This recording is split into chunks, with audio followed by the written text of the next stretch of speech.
Okay, good morning, everybody. Uh, my name is Charles Abugri, and for those uh, whom are, who haven't been here last couple of days, uh, Yeah, I I think it will be good if you take the mic and keep it closer to your mouth.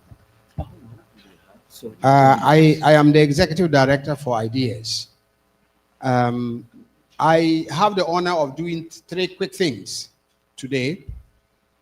One is to acknowledge and to show appreciation for the partnership that has led to this conference.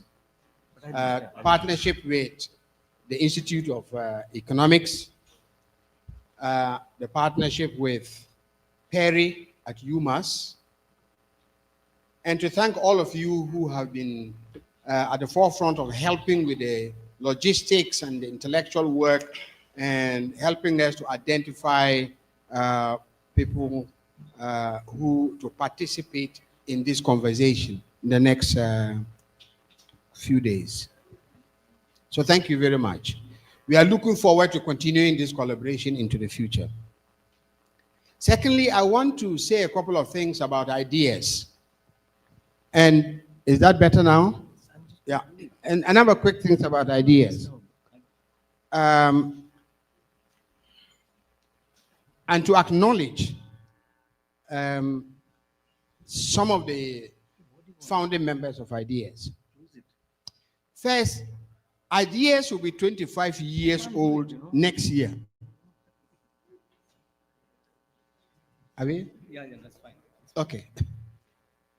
Ideas will be 25 years old next year. I think, can somebody do something about this?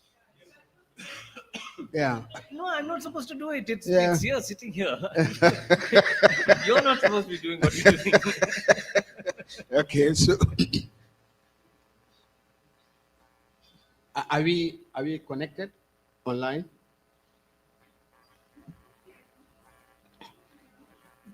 Okay. Just now So let they me don't have it, instead of creating complications. so let's carry on while they sort this out.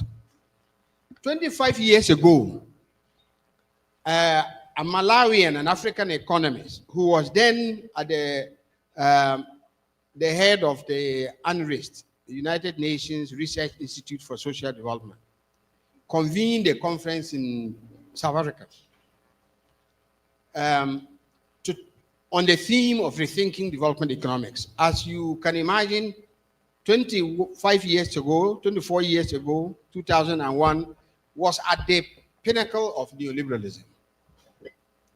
This conference explored the implications of neoliberalism for the discipline of economics. But it also explored the role of scholars and thinkers from the global south in the contribution of knowledge to the global knowledge pool.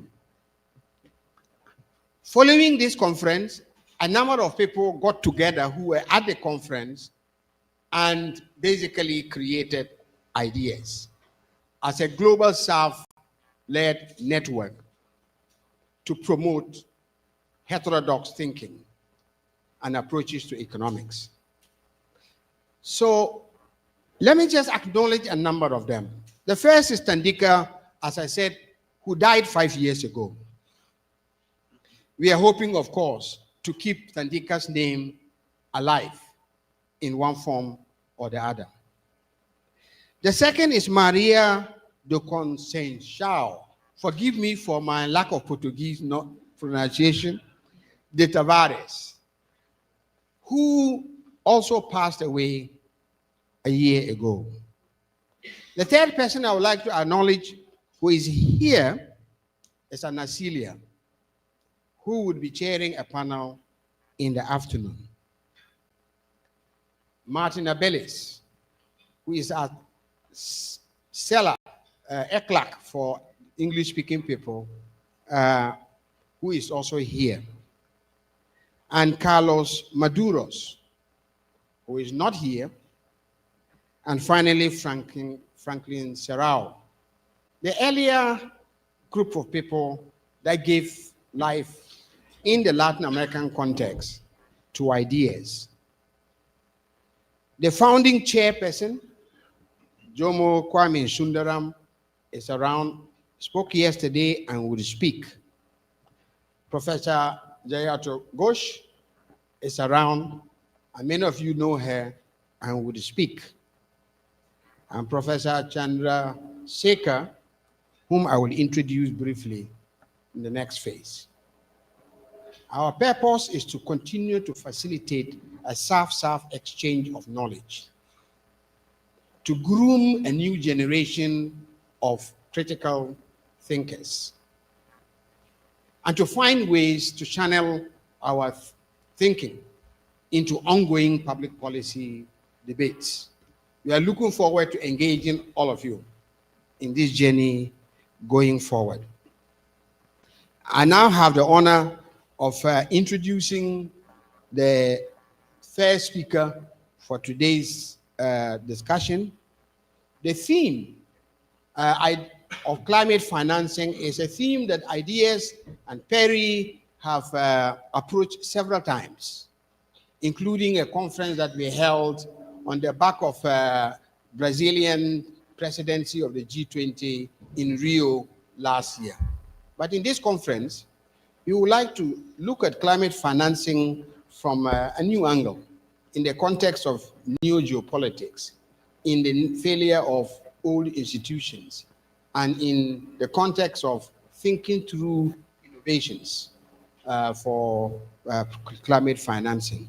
So the first speaker is CP Chandra Sekar, Professor Chandra Sekar. He's currently Senior Research Fellow at Perry, UMass, Amherst. He is also the Global Research Director of Research and Policy for Ideas. He is a former professor with over 30 years of teaching experience at the Jawaharlal Nehru University in New Delhi, JNU, in economics. Professor Chandra Sekar. Thank you. 20 minutes.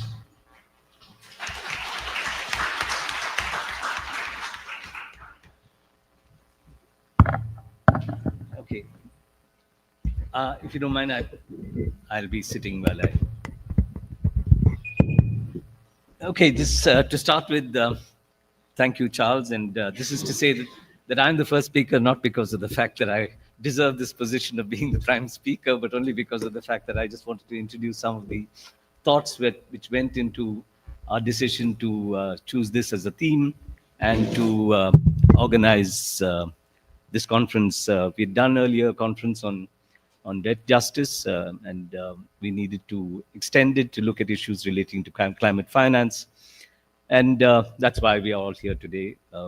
And Perry's, the project at Perry is extremely happy to have collaborated in this with Unicamp, the Institute of Economics, and of course with Ideas.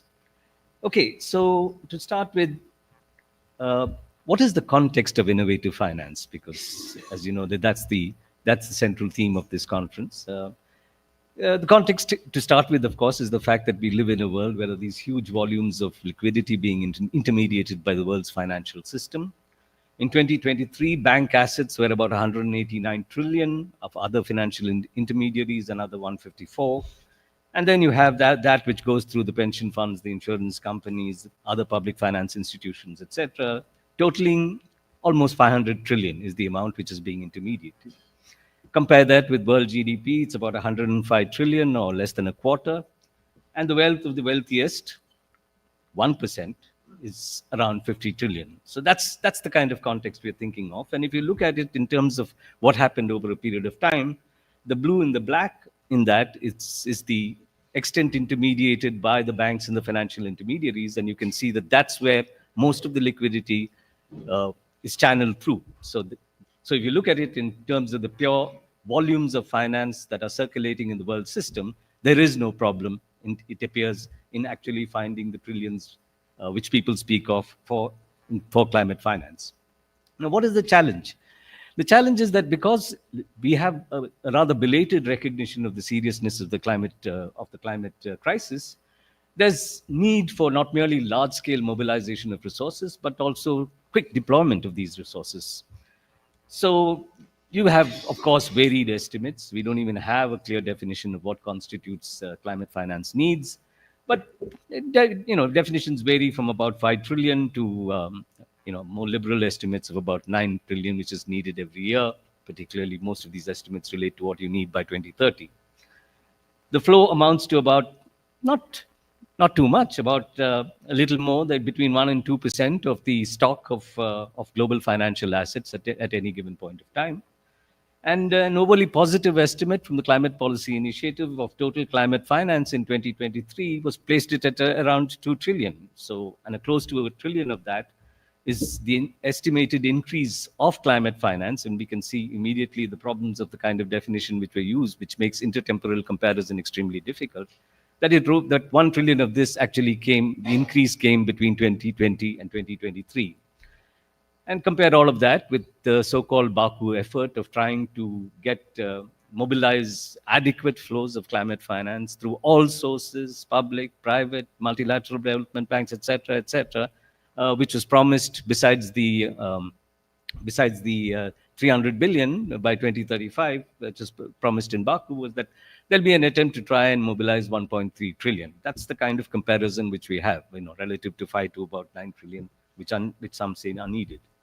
Now, there are four mismatches that we have, and these numbers partly illustrate those mismatches. The first, of course, is the mismatch between the location of the available resources and the location of the need for the resources. Resources are concentrated in a few financial institutions located in the centers of global finance. But on the other hand, the International Energy Agency has said that as much as two-thirds of the expenditure needed for mitigation adaptation, and I don't even think it includes loss and damage, is required to be spent in the less developed or the low and middle income countries of the world. Now, the second mismatch is the mismatch between the yield-seeking character of the resources, given where they are located, which is in the private financial system, and the low average returns on spending dictated by climate needs. Some of them, of course, don't even offer any pecuniary returns.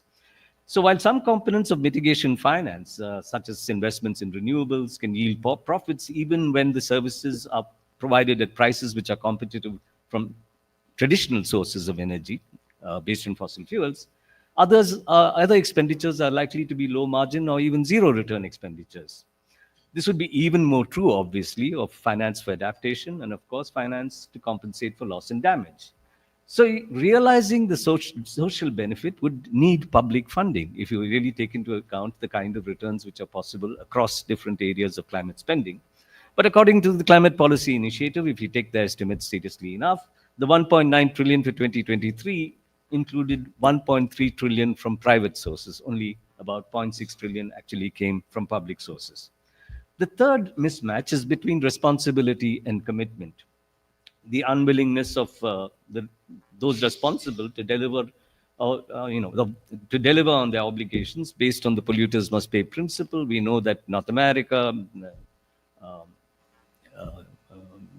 Europe, Japan, even excluding China, all of these major countries put together account for about 50% of the cumulative emissions. That is the extent of the carbon budget which has already been occupied.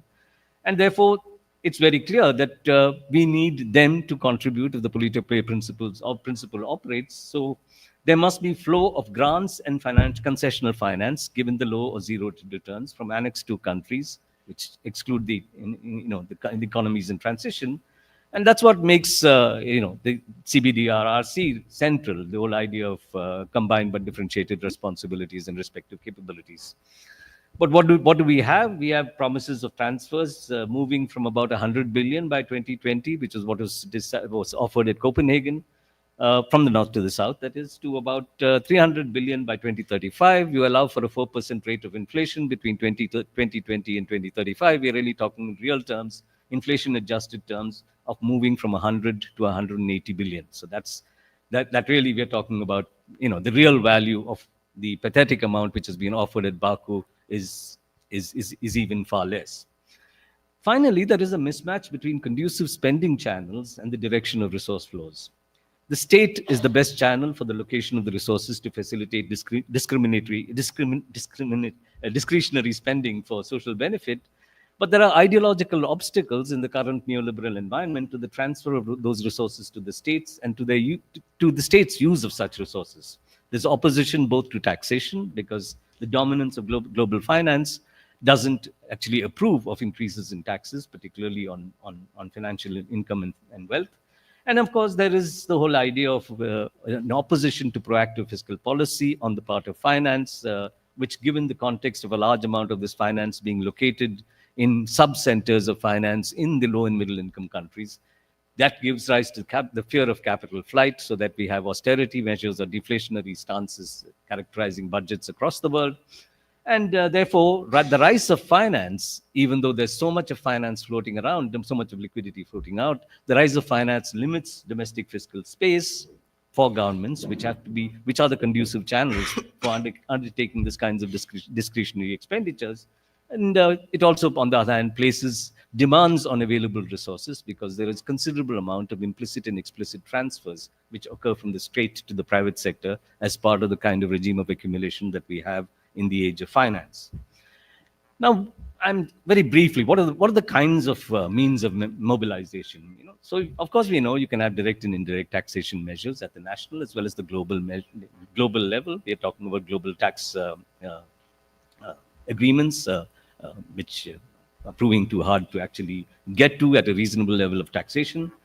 We have market-mediated taxation of carbon, which in part is basically a kind of mobilization of resources in which it being indirect, given the definition of what an indirect tax is, gets transferred to away from the entity on which the tax is imposed. So even if it is imposed on the polluter as a way of trying to reduce emissions, it gets transferred so that the polluter pays principle gets inverted by focusing on aggregate current emissions. Then there are reduction of subsidies, particularly for fossil fuel subsidies, which is a negative form of taxation. So these are considered to be penalties which are imposed in order to be able to move in the direction of carbon emission reduction. And then there are incentives. There could be unfunded full or partial guarantees, unfunded because of the fact that some of them are first loss guarantees, which basically means that unless losses occur, you don't actually fund make actually fund the transfer. Then there are transfers which incentives in the form of profit creation or protection through transfers. And then there are, of course, new subsidies which can be offered in different areas, like, for example, under the Inflation Control Act, as part of an effort to try and move in the direction of now, what is the proposed solution? Now, the obvious solution, of course, is taxation, because if you look at those mismatches, you want to move resources from where they shouldn't be if you're trying to meet the climate challenge to where it needs to be, which is in the hands of the state, for which you use taxation, and it must be a kind of progressive taxation which cannot be transferred, as indirect taxes tend to be. But there's limited discussion on mobilization through taxation. There is some, and we'll hear about it. But there is always this reversion to the defeatist position, of defeating, of where is the money? I mean, that's what is always posed. So absent the willingness to transfer north to south, 180 billion in 2020 prices is all we've got now, and the needed consensus on resource mobilization in the form which is needed, which is principally taxation, a major role for the private sector is seen as inevitable. So human ingenuity is not needed primarily for technical innovation, needed for mitigation and also for adaptation, actually, but for innovative financial solutions. That's where you want human ingenuity to be directed at. Now, what is the emphasis here? The emphasis is on arrangements and on instruments structured to embed incentives that make climate financing socially beneficial and reasonably profitable. It's normally in the form of structured financial tax transactions aimed at incentivizing private capital to bring it into the sphere where returns are low or zero, and underlying it are explicit or implicit transfers from the state to the private sector.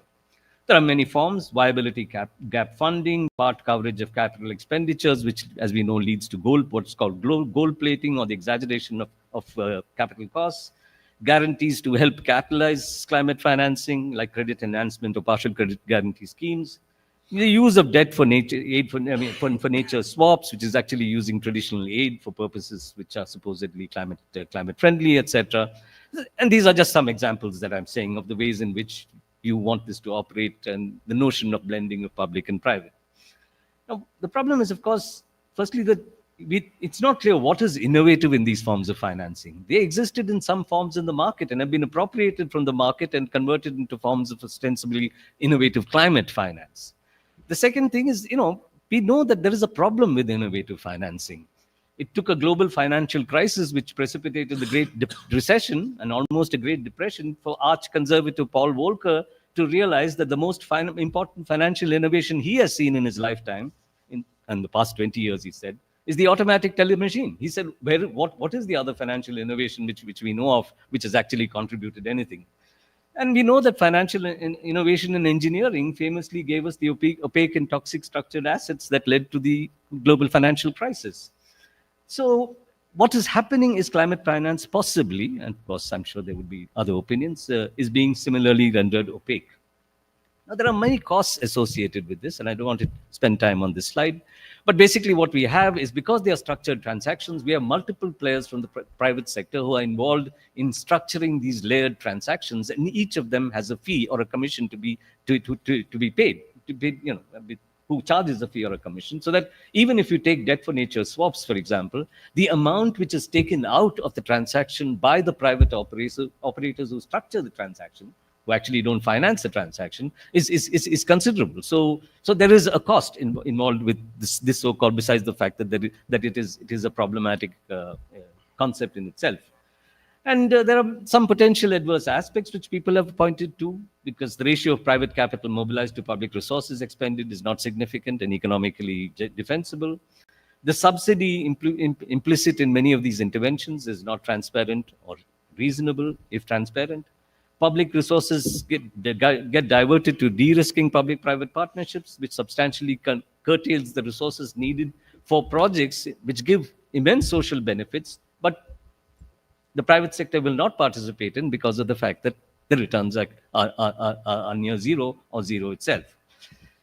Now, there is also a larger issue here, which is that the community of global finance in which the surplus rests is not a neutral player and a passive recipient of signals from the state. It is a community which seeks to subordinate or discover and rule new areas that can be used to generate what are called alternative assets for profit. It lobbies for and coerces state action and fights against state regulation.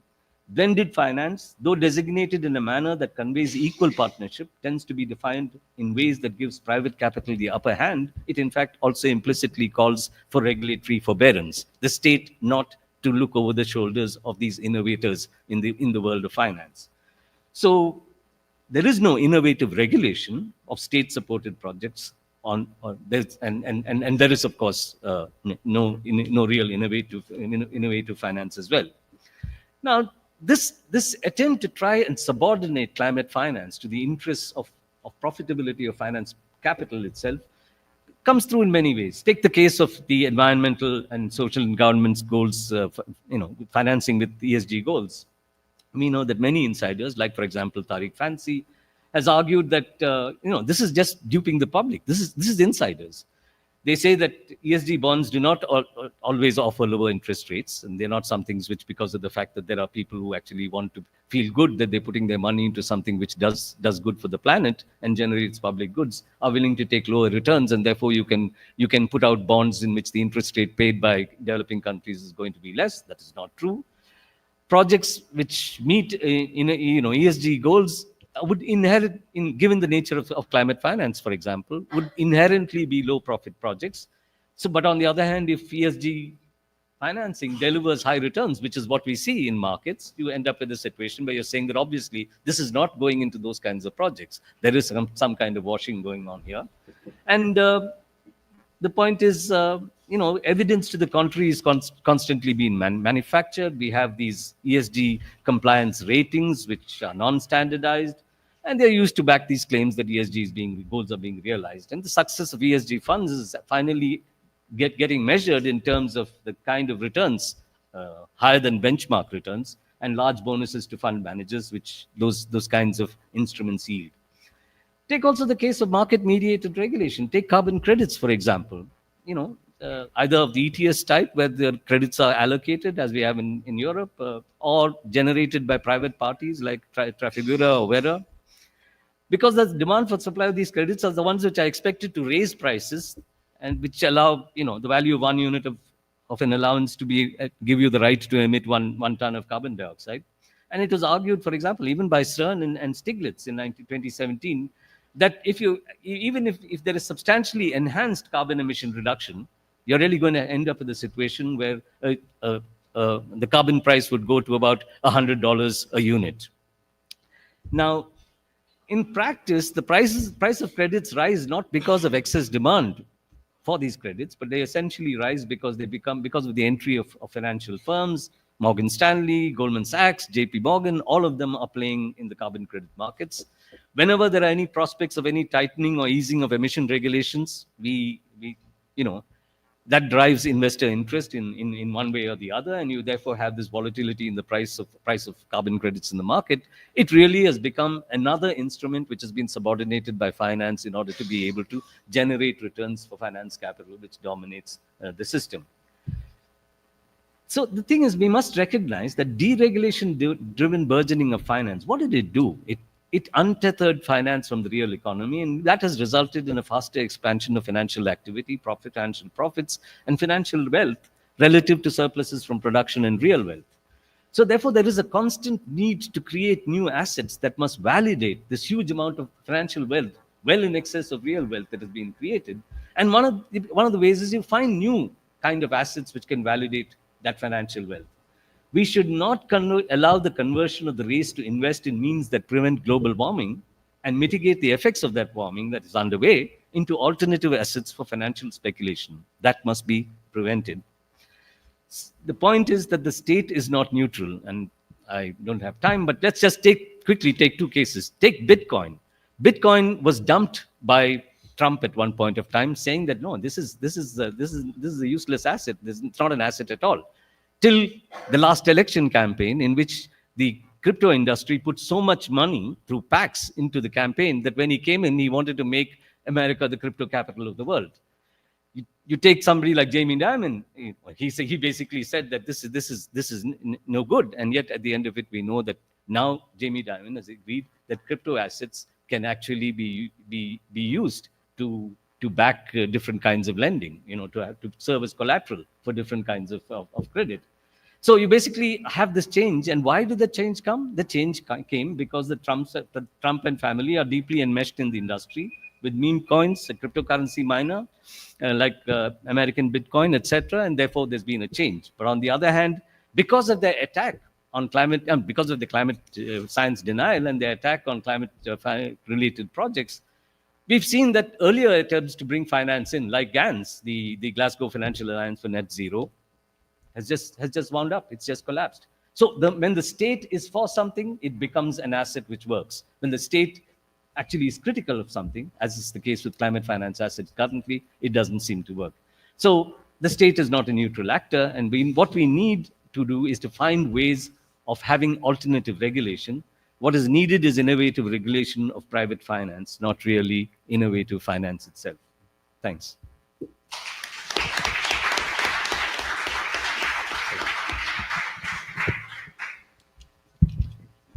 Thank you, Chandru. In the interest of time, let's take the second speaker, and do note down your comments and suggestions. The second speaker is Pedro Rossi. He is the associate professor in this institute. He is also the vice president and chief economist of the Global Fund for a New Economy. And finally, he is currently has a mandate as a counselor to the Brazilian presidency in the Council for Economic, Social, and Sustainable Development. 20 minutes. Thank you. Thank you, Charles. Good morning, everyone. It's a pleasure to be here.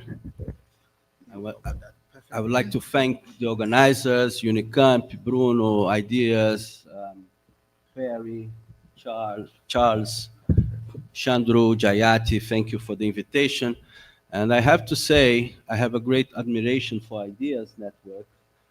I think we need more organizations like this one, and I think we need more partnerships as ideas and Unicamp, and I hope it will be a long-term partnership. We have to have more, of course, heterodox economics, but also global south perspectives around heterodox economics, new voices from the south, so new leaders.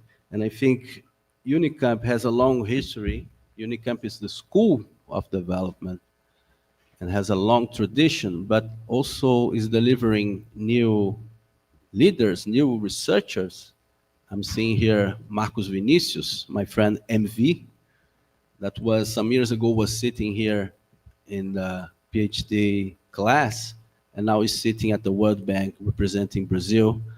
And we have other examples. So it's great to have this partnership going on. And I think there's a lot of things that Ideas and Unicamp can do together. So I will basically say three things on climate finance. I'm not a specialist on climate finance, but as this is an in first session of a broad discussion, and we will go deep on that, I will say more general things around climate finance.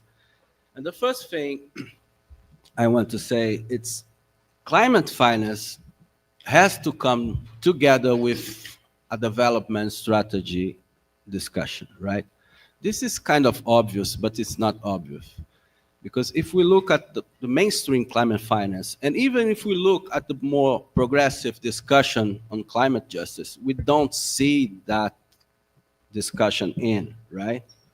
So the mainstream vision of climate finance, and I have been around listening to these discourses, sometimes is framed as global north solidarity. Sometimes they look at the global south and say, yeah, let's be patient with them. They need more money. They even can do more emissions and so on. But it ignores absolutely the development discussion that we have in this house around power asymmetries, around center periphery dynamics, and so on, right? It's the old way of thinking development as there is one path that everyone goes to it, and you get there to be developing country. But Furtado told us that there is a historical condition that is under development, that is due to this relation, this power relations.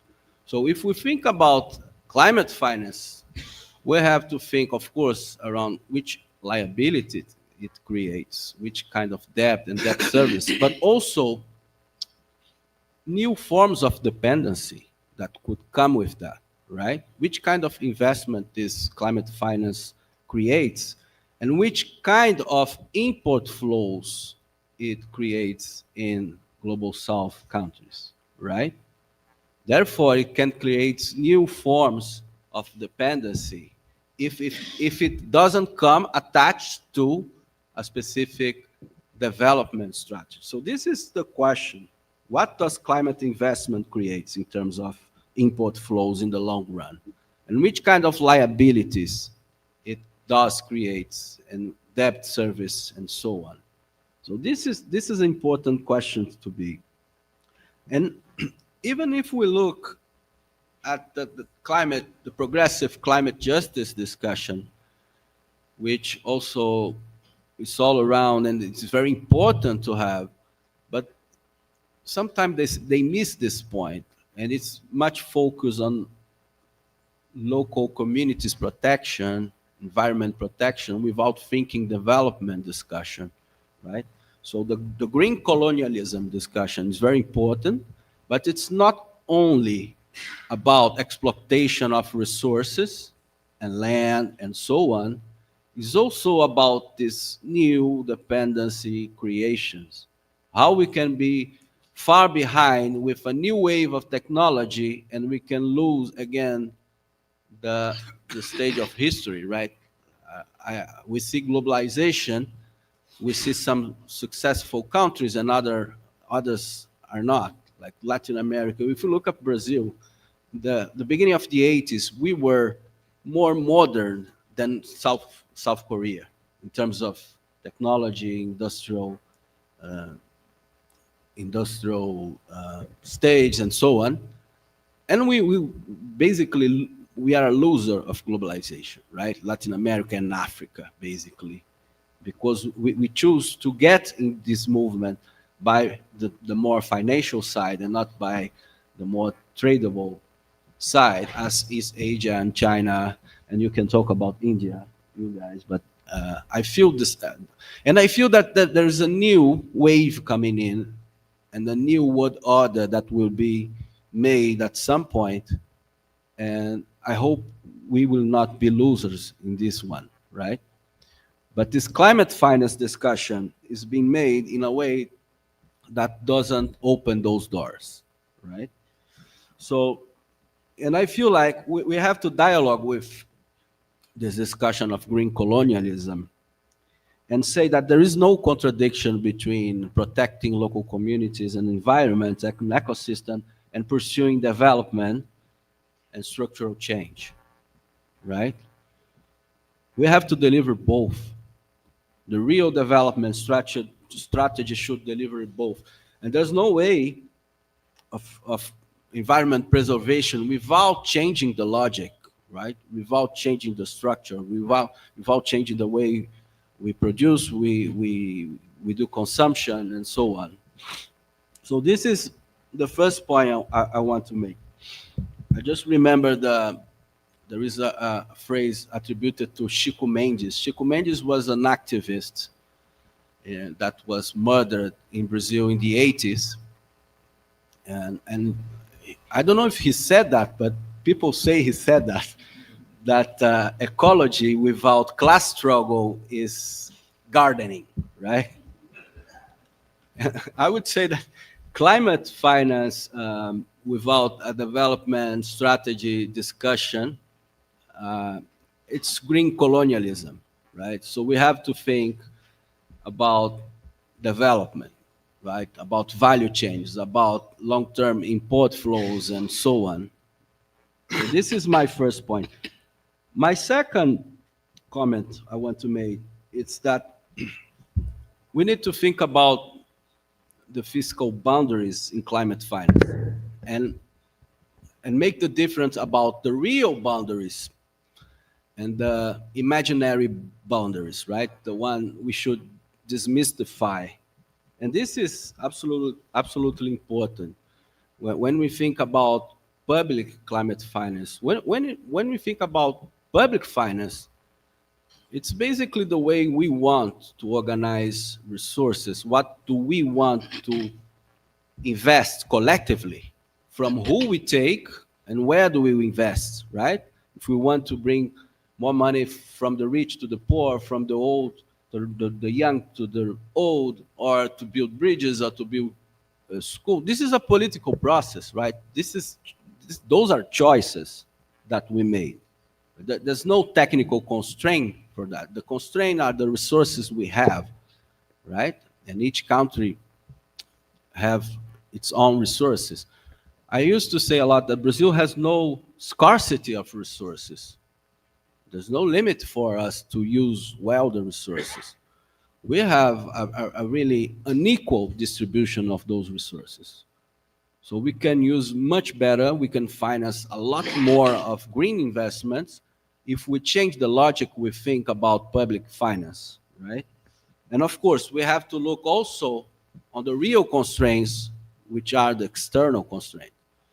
And this could be aggravated by climate finance. If we think that flows of debt come to countries that have more and more debt in external currencies. So this is something to think about, to challenge the austerity discourse, to come with another way of thinking finance, and of course of bringing public climate finance to the centers, and to avoid some of the problems that Chandru brought to us earlier, right? So, of course, we need taxation, right? There's no way of solving climate crisis with private capital. Right? The private logic of capital doesn't comes with the solution that we need. So this is the second thing I wanted to say. We could even made an experiment trying to, if we increase like by 20% all public investment in all countries, how much money is that? I didn't make this calculation. How much money? How can we solve in terms of green investment, right? So why don't we push the discussion towards this way, by increasing public investments, increasing taxation, and so on. So this is the real solution, not the private-led solution. I mean, I feel like climate finance, it's on a framework that wants to keep things they are and try to solve something that is unsolvable in this framework, right? So, and the last comment I want to make about this is that I think there is an opportunity around climate finance. I think that the whole climate crisis is a huge opportunity to rethink the whole thing, to think about a new economic paradigm, right? A new way of organizing society, a new way of thinking economic policy, a new way of thinking economic science, or, or even economic values, right? Neoliberalism is about economic values. It's about individualism. It's about how we see things. We see things move. I have been following the COP discussion. I don't feel like there will be much from the Brazilian COP, but there are some interesting things, and one regarding the values we care. There is a word in Portuguese that there's no translation, but it's called mutirão. Mutirão is the word they are using. Let's do a mutirão. Mutirão is like a collective effort, right? So if you are in a favela and then you have to build a house, and then everyone comes together and help you build the house, right? So in COP in Brazil, they are talking a lot about this mutirão, this collective effort. And this is a way also about changing the way we think, right? We have to change the incentives we used to use, right? To change the values we carry. And so neoliberalism cannot deliver this just transition. Market solution cannot deliver either. We have to rethink the whole thing. And I feel bad about Brazil, where we don't have the constraints, the real constraints I was talking about, but we have a lot of imaginary constraints, right? We have our own constraint we created, and we feel like we are stuck in an imaginary financial constraint, because this is the political thing that we have, like the financial market, it's so strong in Brazil, and we feel we have to respect them more than we have to, right? So that in terms of public finance, we could go far beyond, right? We could really change. And when we talk about structural transformation, we have to mean it, right? We have to change our productive structure. We have to change our energy matrix. We have to change our consumption patterns. We have to change the way we think economic policy and so on. And this requires investment, real investment, that could not come from the private sector, right? But to do that, we have to change the way we see macroeconomics, right? We have to bring heterodox approaches. And of course, we have to bring global south perspectives, right? It's about power, it's about asymmetry, it's about internalizing value chains, sectors. It's about sovereignty. And this word in Brazil is very important because we are under attack by Trump, right? And sovereignty I quote Furtado again, it's about to control your destiny, right? To control the path towards your own development. And it's also about your productive structure. So I see on the climate crisis and the climate finance also an opportunity for us, an open door to rethink the economy, right? Because the thing is that we have to change. Everybody knows we have to change if we want to tackle climate crisis. So if we want to change, we have to change the way we think, right? We have to change the incentives. So I see something new coming on. I don't see it's coming quickly or easy, but I see change, right, in the horizon. So this is my last point I want to make, right? If we really want to address the problem, we need a new economy. And that's what we are looking for. We need a movement for a new economy because it's not a technical thing, it's a political thing, right? And the climate finance, I think this is the main message, has to be part of a broader framework of structural transformation. Thank you.